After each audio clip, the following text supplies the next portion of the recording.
Morning. This is Unit 6 for World Geography, the United States and Canada. You can follow along in the PowerPoint I uploaded to Classroom or with the notes on Classroom. If you try to watch the video and feel like your notes, you missed something, the key for the notes is also uploaded there, so you have it as well. If you have any questions or anything, you can leave a comment below or shoot me an email and we'll get it straightened out. So, and you will have an extra credit opportunity that I will talk about when we get to the end. Please don't let me forget that. Okay, so U.S. and Canada, finally, right? We're into the good stuff.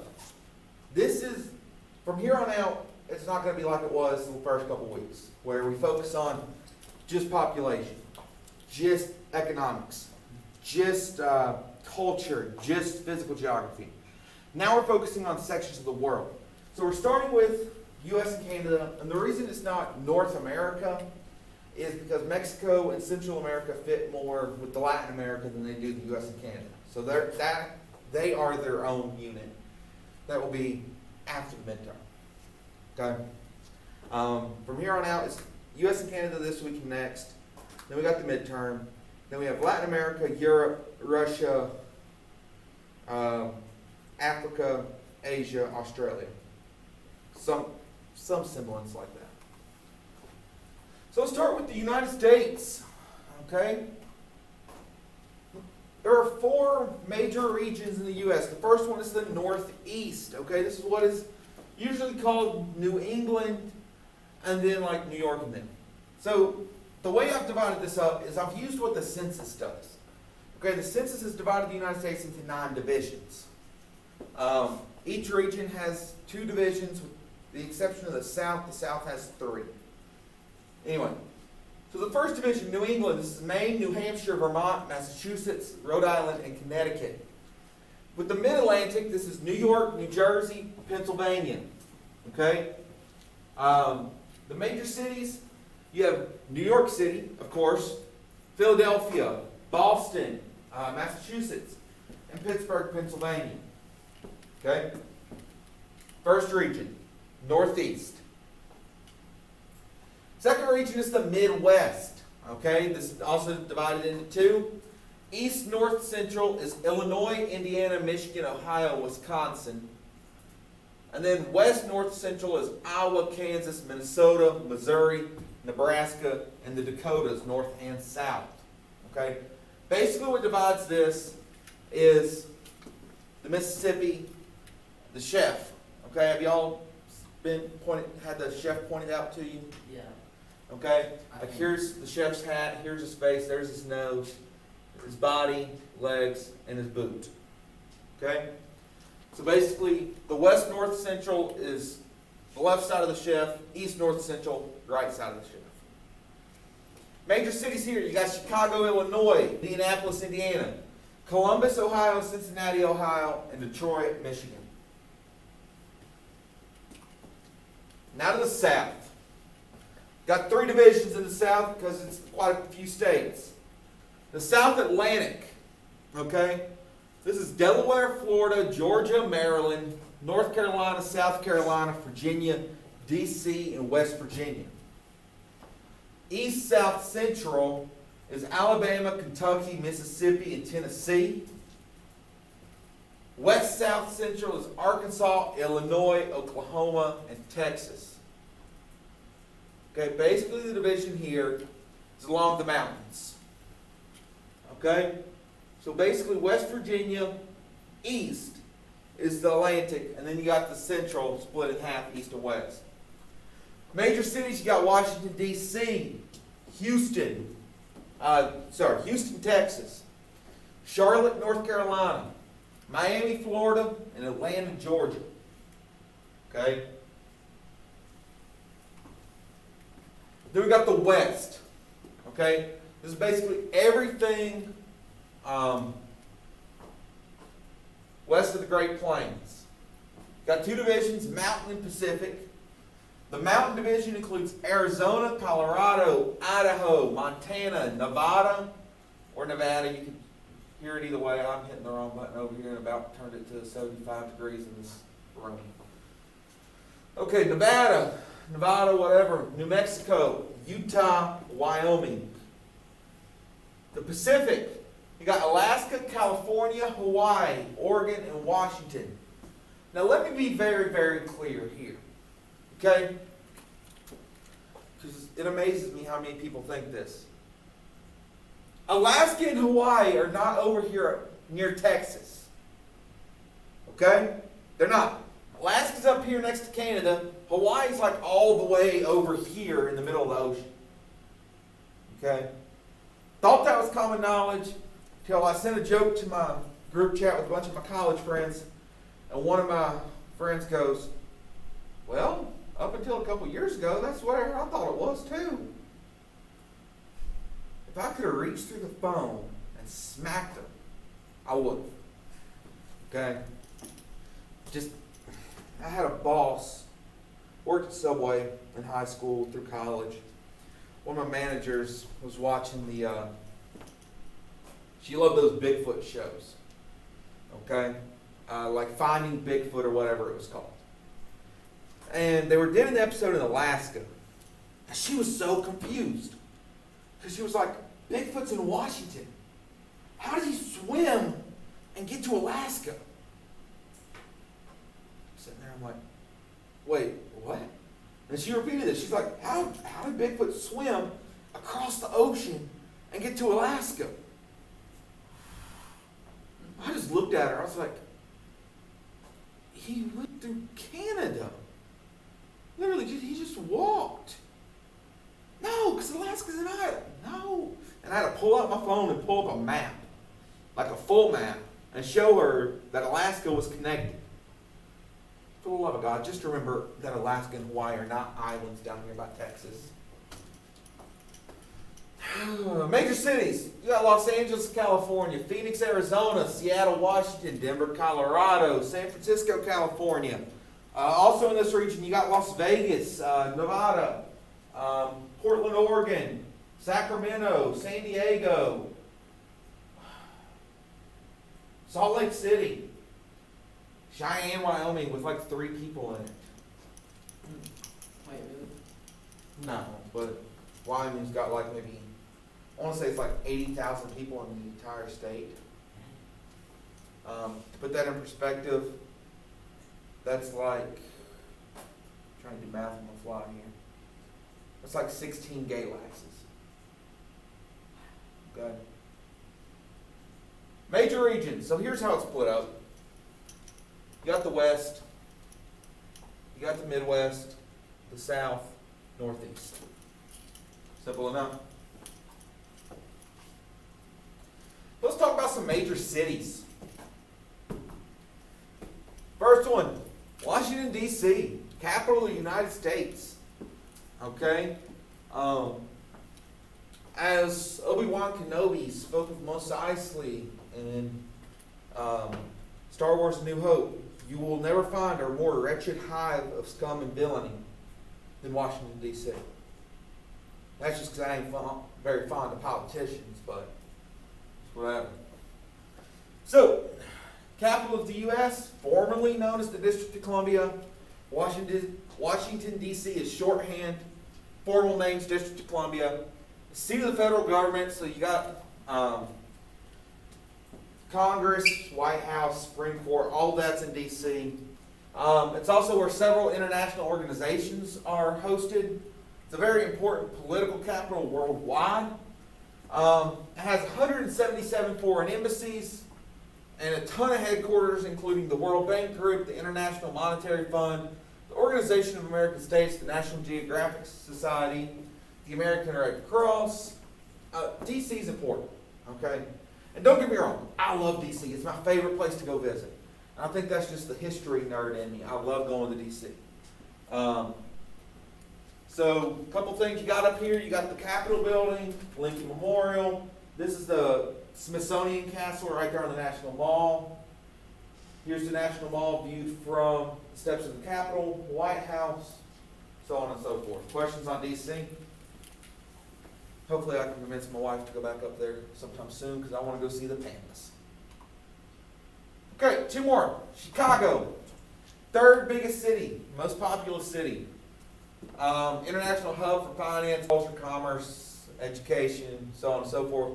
Main thing Chicago has given to the world is urban planning, zoning standards, and the development of the steel frame skyscraper.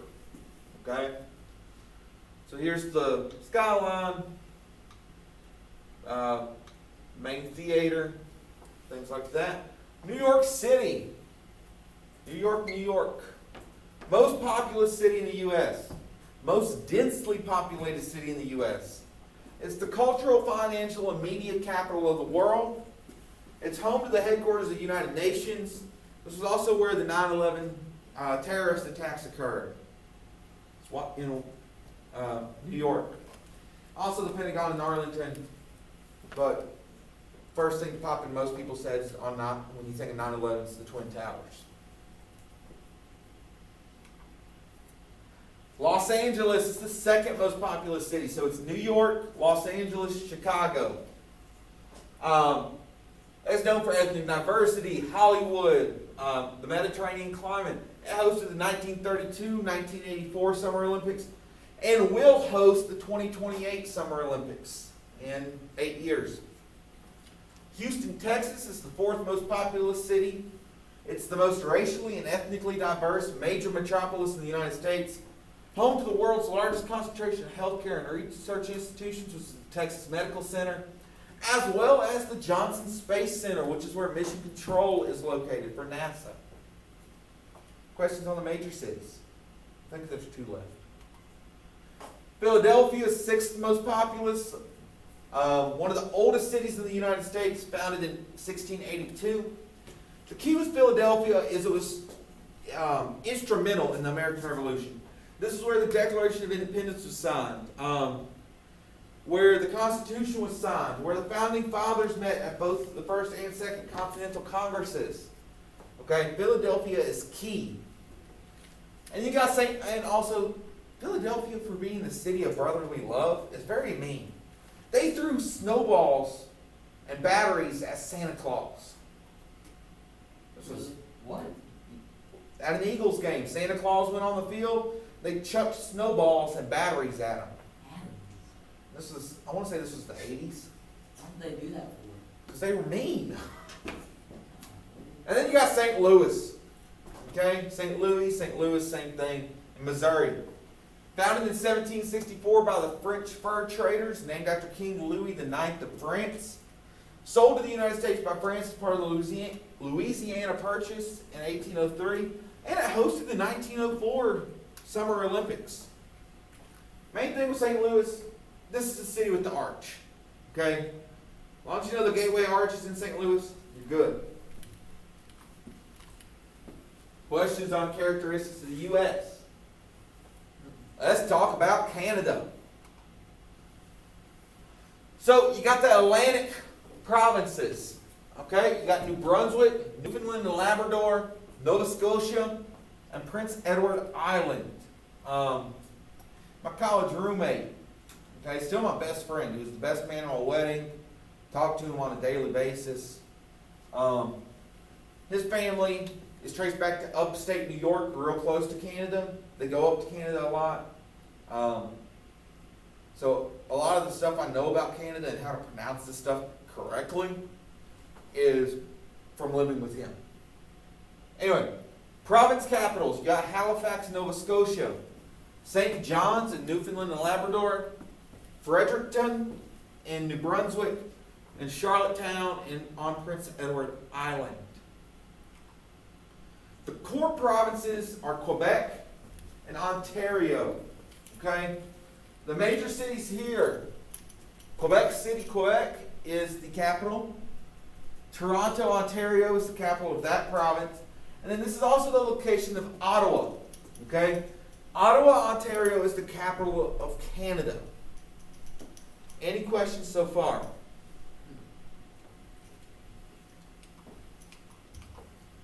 The prairie provinces are Alberta, Saskatchewan, Manitoba. Okay, the capitals here are Winnipeg and Manitoba, Regina in Saskatchewan, and Edmonton, Alberta. I know somebody that lives in Saskatchewan. Saskatchewan. Yeah.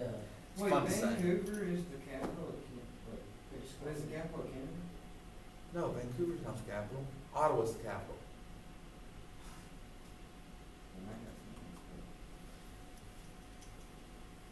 Pacific provinces and territories. There is one province in the Pacific region, 3 territories.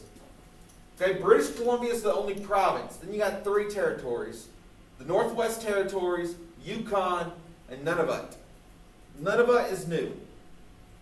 Okay, like last 20 years. The capitals, Victoria, British Columbia. The coolest capital name, period, Yellowknife. Okay, Yellowknife of the Northwest Territories. You got Whitehorse in the Yukon, and Iqaluit. Probably mispronounced that one, but and Nunavut. Major cities of Canada. Toronto is the most populous city in Canada. It's an international center of business, finance, arts, culture. It's one of the most multicultural and cosmopolitan cities in the world. I've always wanted to go to Toronto. It's known for the world's tallest freestanding structure. Tallest freestanding structure in the Western Hemisphere, which is the CN Tower, and that's this one right up here at the very top. Okay. Montreal, Quebec, is second most populous city in Canada, most populous city in Quebec. Hosted the 1976 Summer Olympics, and it's home to the Montreal Canadiens, which is the franchise with the most Stanley Cup wins. They also had a Major League Baseball team, but it got sent to D.C. and became the Washington Nationals.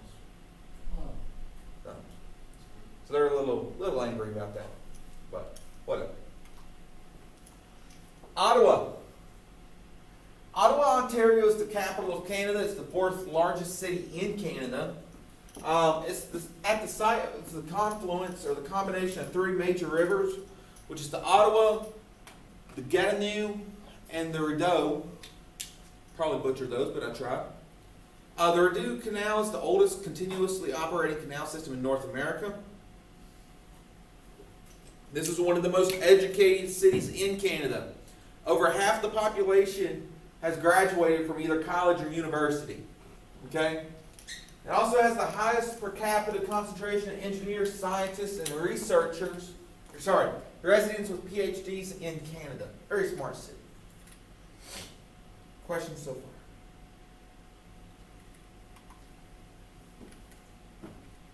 Okay. Quebec City, Quebec. Okay. My pronunciations of Quebec are going to change a little bit through as I talk. It can be pronounced a few different ways. Just know they're the same thing. This is the capital city of Quebec, because it can be Quebec, it can be Quebec. It can be a few different things. Depends if you pronounce it more English or French. It was founded in 1608 by the French. It's one of the oldest European cities in North America. It's got ramparts surrounding Old Quebec. These are the only fortified city walls remaining in the Americas north of Mexico. Okay, so I think that's kind of cool. Vancouver, British Columbia is the 8th most populous city in Canada. Has the highest population density in Canada. It's one of the most ethnically and linguistically diverse cities in Canada. 52% of its residents don't natively speak English. 48.5%, almost 49% of those are native speakers of neither English nor French. And over half of the population belongs to visible minority groups. So, you can tell looking at them that they're a different ethnicity. So, super diverse city. Wait, Different. different. What? So they're different? Vancouver? Yeah. No, it's Canada. They just have a very diverse population in Vancouver. Make sense? Okay. Major film production studios in Vancouver and nearby Burnaby, there we go, turned this area into one of the largest film production centers in North America, where they've earned the nickname of Hollywood North. A lot of big films have been filmed in Vancouver. The biggest one I can think of that made a ton of money is Deadpool. It was filmed in Vancouver. Oh, wow. Pay attention to the credits And at the end of the credits, it will say where the movie's filmed. And more often than not, nowadays you'll see Georgia a lot. You'll see Vancouver a lot, like Atlanta. Like a lot of Disney movies, the Super Marvel movies will film in Georgia. Okay, let's talk about the environment.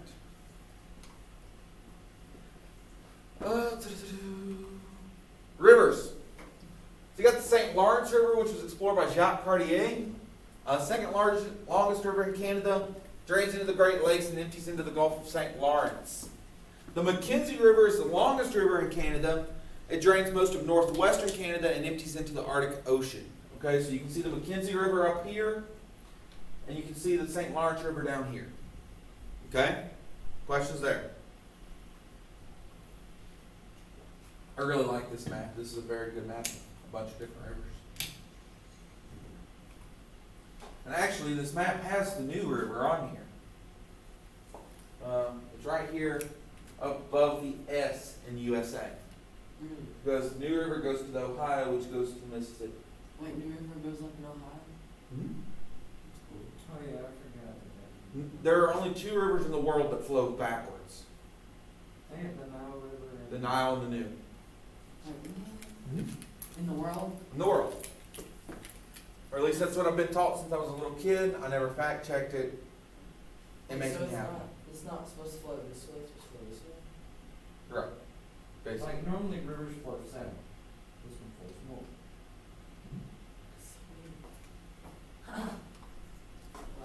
Wow. Continuing with the rivers. The Mississippi is the fourth longest river in the world. One of the most fertile agricultural regions of the country. Then you got the Colorado River, which formed the Grand Canyon. This is where the Hoover Dam was built, and it flows west out of the Rockies.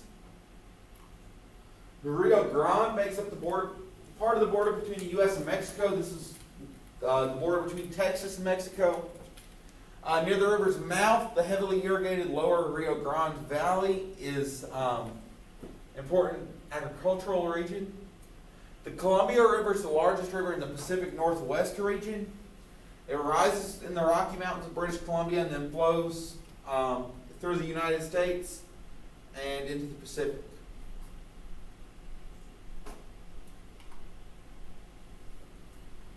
Other water features. You got the Gulf of Mexico. Okay, a gulf is the deep inlet of a sea almost surrounded by land with a narrow mouth. So if you look at the Gulf of Mexico, you can see where it is surrounded by land with two narrow openings between Florida and Cuba and between Mexico and Cuba. Okay. The U.S. states that border the Gulf are often referred to as the Third Coast or the Gulf Coast. It's one of the most important petroleum production regions in the world, and it has 1/6 of the U.S. total oil production is in the Gulf. The Great Lakes are found on the U.S.-Canada border. They're made up of Lake Huron, Ontario, Michigan, Erie, and Superior. The way I always remember the Great Lakes is it spells Homes. Okay, H-O-M-E-S. So Huron, Ontario, Michigan, Erie, Superior. You got three oceans. The Arctic's in the north, Pacific's in the west, Atlantic's in the east. Okay, the oceans should not be hard. Other water features. The Hudson Bay. This is in Canada. It's a large saltwater body. It's the second largest bay in the world. Second to only the Bay of Bengal in the Indian Ocean. It's connected to the Arctic Ocean by the Fox Basin and the Fury and Helka Straits. It's connected to the Atlantic Ocean by the Hudson Strait. Niagara Falls is a group of 3 waterfalls at the southern end of Niagara Gorge. These go across the border of the U.S. and Canada. The largest of these 3 is Horseshoe Falls, which is the Canadian Falls. And then the smaller American Falls and Bridal Veil Falls are both in the United States. Questions so far? Landforms. Let's talk about Appalachia. Now, if you talk to someone who's not from around these parts, they may say Appalachian. The Appalachian Mountains. That makes me want to hurt somebody. Mhm. Okay, the way the saying goes is if you say Appalachia, I'm gonna throw an Appalachia. Okay, so it's the Appalachian Mountains, it's the Appalachia region, and if you say it wrong, I'm gonna hurt you. One of my favorite podcasts to listen to, whenever they talk about this area, they say Appalachia, and it makes me want to stop listening to them. But I love it so much, I can't stop listening to it. Anyway, besides the point. These are the oldest mountains in the United States. They run 1,500 miles from Newfoundland, Canada to central Alabama. Highest point is Mount Mitchell in North Carolina. This includes the Blue Ridge. It's where we live. Okay? Don't get the Appalachian Mountains wrong. Pacific Coastal Range is in the west coast of North America. It runs 6,000 miles from Alaska to central Mexico. Include a bunch of volcanoes. Other key mountains are Olympus, Rainier, Hood, St. Helens. Mount St. Helens is a volcano. This is the location of the highest point in the United States, which is Denali in Alaska. Denali was renamed for Mount McKinley in 2015. The Rocky Mountains are not a single range, but composed of multiple ranges that runs 3,000 miles from British Columbia to New Mexico. Highest point is Mount Logan in the Yukon. This is the highest point in Canada, the second highest point in North America. They're characterized by steep mountains, deep canyons, and high plateaus. So basically, the Rocky Mountains are a younger mountain chain than the Appalachian.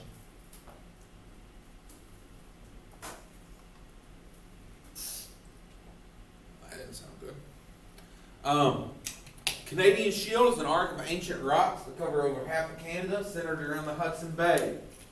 Okay, they stretch from the Arctic Ocean to the Great Lakes to the Atlantic Ocean. Basically, it's a huge horseshoe shape through central Canada.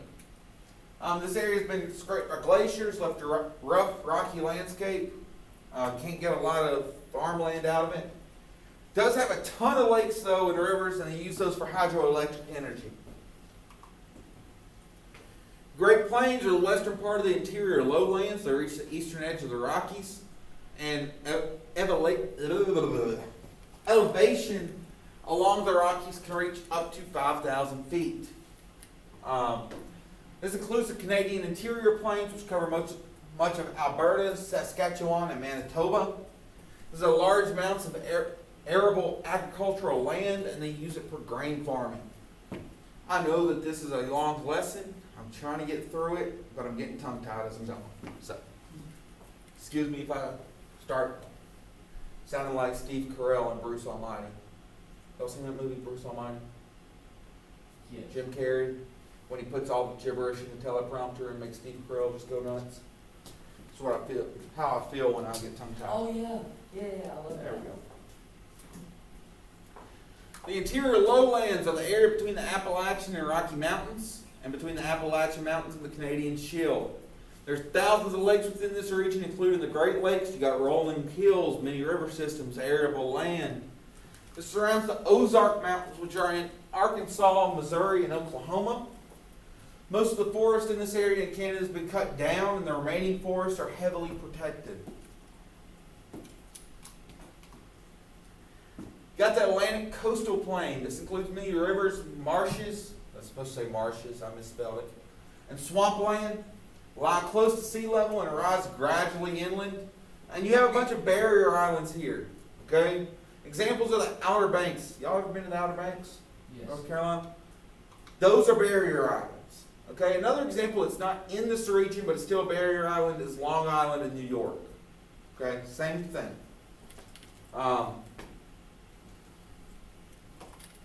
Grand Canyon is a steep-sided canyon found in Arizona, created by the flow of the Colorado River. It's 277 miles long. It can be up to 18 miles wide. Its depths can reach up to a mile deep. Okay? Mile deep. A mile deep, yeah. I used Like to the be, water or just the canyon? No, like the canyon itself. I had used to be like a big river or something. It's Colorado. Okay? And over thousands and thousands of years, it just cut right through it. Wait, why do they call it Colorado River? It started in Colorado. Colorado River goes from Colorado through Arizona to the Pacific Ocean. Well, technically it goes into the Gulf of Baja, which is between Baja, California and central Mexico, but it's still technically the Pacific Ocean. Basins and plateaus, you got a few different plateaus. Columbia plateaus across Washington, Oregon, and Idaho. Colorado plateaus across the Four Corners, which, let's rewind real quick. Here we go. Right here, where the Four Corners touch. Utah, Colorado, New Mexico, Arizona. That area is called the Four Corners. There's literally a spot that has a big medallion on the ground where you can stand in all 4 states at once. Okay?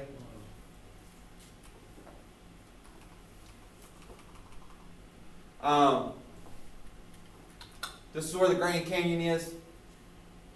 The Great Basins across Nevada, California, and Utah, and southern Idaho. This is where Death Valley is. Death Valley is the lowest point in the United States. Okay? Canada's plateaus are colder and narrower than those in the United States. Islands. The islands in the U.S. and Canada were created by geological forces. Oceanic islands are volcanic. Continental islands are unsubmerged parts of the continental shelf.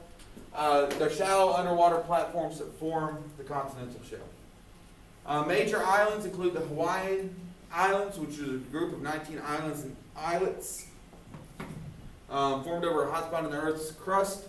The largest island, the main Hawaiian island, has an active volcano. The Aleutian Islands are a chain of over 300 small volcanic islands that extend from Alaska to Russia. Newfoundland, Prince Edward Island, and Cape Breton Island in the east, and Vancouver Island in the west are important in Canada's economy, and Manhattan Island is a major U.S. and world economic center. The Canadian Arctic is mostly composed of permafrost and tundra north of the tree line. The tree line is the edge of the habitat at which trees are capable of growing. So basically, if you go look at a map of Canada, there's a line across the top of Canada. If you go north of that line, there's no trees. Wait, if you go across that line, there's Yeah, no trees. Trees can't grow the farther north you go. Does that mean no oxygen? No, there's still oxygen because they're still on Earth. It's just nothing there makes oxygen. But it's so close to Right. Still under Earth's atmosphere. This is most of Nunavut, the northernmost parts of the Northwest Territories, Yukon, Manitoba, Ontario, Quebec, and Labrador. The continental divide, okay? When we talk about the continental divide, we talk about the Great Continental Divide. Okay, it's this red line here. It goes from the Bering Strait in Alaska, okay? So it runs from Alaska all the way to the Strait of Magellan at the very southern tip of South America. So it runs the entire span of both continents. It separates the watersheds that drain into the Pacific from the Atlantic. Okay? Crosses into the U.S. and Montana, runs down the Rocky Mountains through New Mexico before you enter Mexico. So if you're east of this line, all the rivers will eventually run into the Atlantic Ocean. If you're west of this line, all the rivers will run into the Pacific Ocean. Make sense? Good? Okay. You got varied climate regions, including, I'm not going to go through each of these, but you got humid continental, humid subtropical, Mediterranean, marine west coast, semi-arid, desert, subarctic, tundra, and tropical. You literally have basically every climate region in the U.S. and Canada. And here's a map showing them.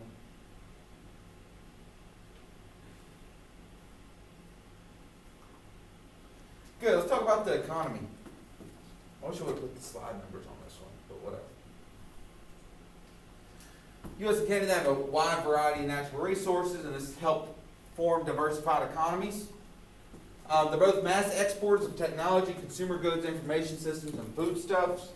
Okay, if we're talking food, the U.S. is the world's largest wheat exporter and produces 22.3% of the world's beef supply. Okay? U.S. and Canada also export industrial supplies, telecommunications equipment, car parts, aircraft, medicines, automobiles, computer. We export a lot. We have highly developed infrastructures, including modern road systems, telecommunication systems, ports, railroads, and educational systems. We have highly diversified economies and a rich supply of mineral, energy, and forest resources.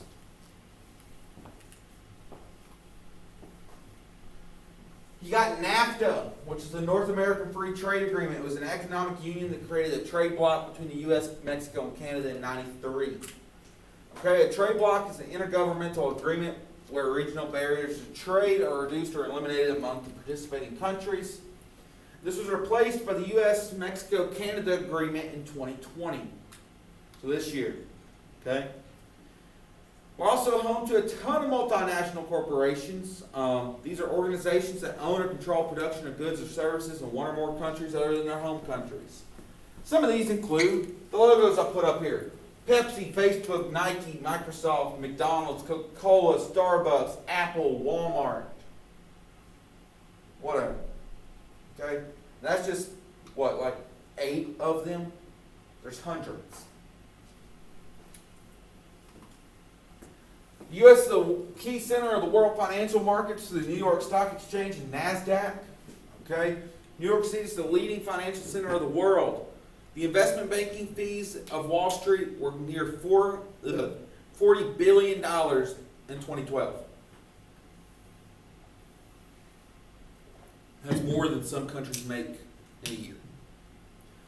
Also have a lot of economic growth. Our economy was growing the best it had in years and years and years. And then coronavirus hit. But it's getting straightened back out. So, you have a disparity of income distribution. Basically what this means is the rich are getting richer, the poor are getting poorer. You have to export a culture via the global marketplace. For example, all the red countries up there have a McDonald's. The blue ones don't. McDonald's is one of the most recognized franchises in the world. Other examples are Coca-Cola, fashion, music, movies, entertainment, things like this. You have a high literacy rate and high standard of living. Here's some of the major natural resources, including forestry, petroleum, minerals, fertile soil, and water. Now let's talk culture. You want to talk culture? Culture sounds good. Europeans exerted major cultural influence in the U.S. and Canada. Both countries were founded by European countries, not founded, colonized by European countries. The U.S. by Britain, Canada by Britain, and France. Okay? Now there are areas in the United States that were controlled by the French and controlled by Spain. So it just depends. But our country at its core was founded by the British. Make sense? We already did all that. So we already talked about colonizing the Europeans. So we have multicultural societies due to immigration. The U.S. has a very large African American population because of the history of slavery. Okay? And then we have a large white ethnic population due to increased European immigration in the late 1800s, and a large Hispanic population due to the increased immigration from Mexico and Central America in the last, 30, 40 years. So here you can see the race and ethnicity in the United States. And I can't remember how old this diagram is, but it's within the last 5-6 years. Okay? The majority is Caucasian or white, and you have African American, Native American, Hispanic. The tiny little sliver there is Native Hawaiian. These are multiracial, 2 or more ethnicities, and then Asian. So it's not crazy to think in, 15, 20 years, that the U.S. population is more diverse than it's ever been, to where non-white ethnicities will be the majority. So we have what is truly a multicultural, multi-ethnic society. Not to the same level as like Switzerland, but one of the higher ones in the world. We already talked about diverse populations through immigration, did that on the last one. So Canada has an issue struggling to maintain a national identity. This is because they've just been bombarded by U.S. culture because of NAFTA. And then you have issues in Quebec with the French-speaking Canadians. Okay? French-speaking Canadians in Quebec are known as the Quebecois. Okay? And some in Quebec want independence from the rest of Canada because they want to protect the French language and their more French culture. And the Quebec sovereignty movement is a movement as well as an ideology that advocates independence for Quebec. The Parti Quebecois is a sovereignist and social democratic provincial political party in Quebec, and they advocate for national sovereignty for Quebec, like complete independence. They want Quebec to be its own country. U.S. and Canada have the world's longest unfortified border. Okay, there is no like wall or military or anything in between U.S. and Canada. There's border crossings, but besides that, it's mostly forest. Democratic forms of government, both countries do, although they're different types. In the U.S., we have what's known as a federal republic. Okay, the power is split between the federal and state governments, and we have separation of power between the executive, legislative, and judicial. The Canadian system is more similar to the English system. This is a constitutional monarchy. Okay? The British monarch, Queen Elizabeth II, is the head of state in Canada, but she appoints a governor general to act in her place. The legislature is Parliament, which is the Senate and the House of Commons, and then the Prime Minister is the actual head of government. He's the one that makes the decisions. He's chosen by the people. Well, I say he, but it could be she as well, but right now it's he. It's Justin Trudeau. And then they have a Supreme Court as well.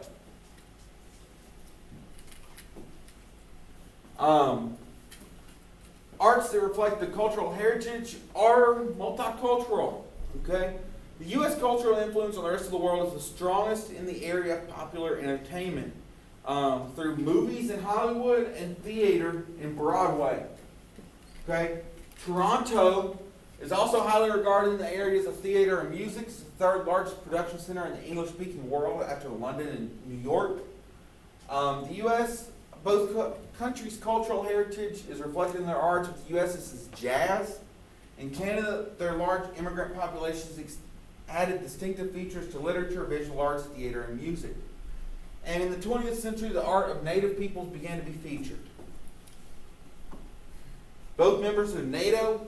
Okay, we've talked about NATO multiple times, so I'm not going to hit it again. Cultural landscape. Okay, these are the areas you have to know. These will be asked on the test. You've got to know these landmarks. This is Parliament Hill, which is the home of the Parliament of Canada and has architectural elements of national symbolic importance. This is in Ottawa. The CN Tower is in Toronto.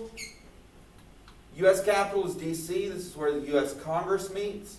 Washington Monument commemorates George Washington in D.C. So these are in D.C., Toronto, Ottawa. Golden Gate Bridge is in San Francisco, California. Independence Hall is in Philadelphia. This is the building where both the Constitution and the Declaration were signed. Gateway Arch is in St. Louis, and it's the world's tallest arch. You got rural, urban, and suburban landscapes.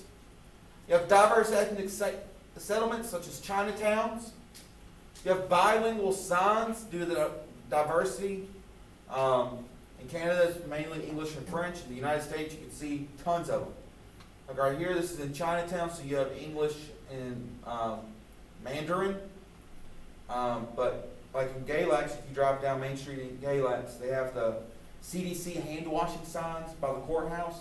They have those in English and Spanish out in front of the courthouse. These bilingual signs are due to the diversity. And then you have the influence of the automobile, gas stations, motels, interstates, drive-thrus. Ain't nothing more American than a McDonald's drive-thru. Okay? Any questions? Okay. So that was a longer lesson, but that's the U.S. and Canada. You got vocab. Vocab quiz will go live tomorrow. Test review, a U.S. map and a Canada map to be doing for me on Classroom. No tests this week. Next week, A students have U.S. Canada map quiz on Monday, test Tuesday. B students, you'll have a U.S. Canada map quiz on Thursday, test Friday. Virtual kids, you got U.S. Canada map quiz and test to do for me next week. Okay? Thank you. Extra credit assignment. Extra credit assignment I uploaded this morning. So what I want you to do, tonight is the first presidential debate. We're talking U.S. Canada. Even though technically we don't talk U.S. politics in class, we still live here. Presidential debates are important. Comes on at 9. You can watch it on any news channel, Fox, CNN, MSNBC, whatever. You can probably find it online, streaming too. It'll be an hour and a half, no commercials. I don't think. Shouldn't have commercials. What I want you to do is watch it. Give me 2 paragraphs, okay? 6 to 8 sentences each, talking about the what was said, what was debated, topics, whatever. And then tell me who you think won and why. I mean, I don't care. I truly don't like either one of them. So if you like Trump more than Biden, fine. If you like Biden more than Trump, go for it. Just tell me who you thought won and why and what was said. 2 paragraphs. I'll replace a low to missing quiz grade with 100 and a low missing classwork grade with 100. So you get 200s if you do this assignment. If you have any questions, let me know. You shoot me an email, leave a comment, whatever, and I will talk to you guys later on.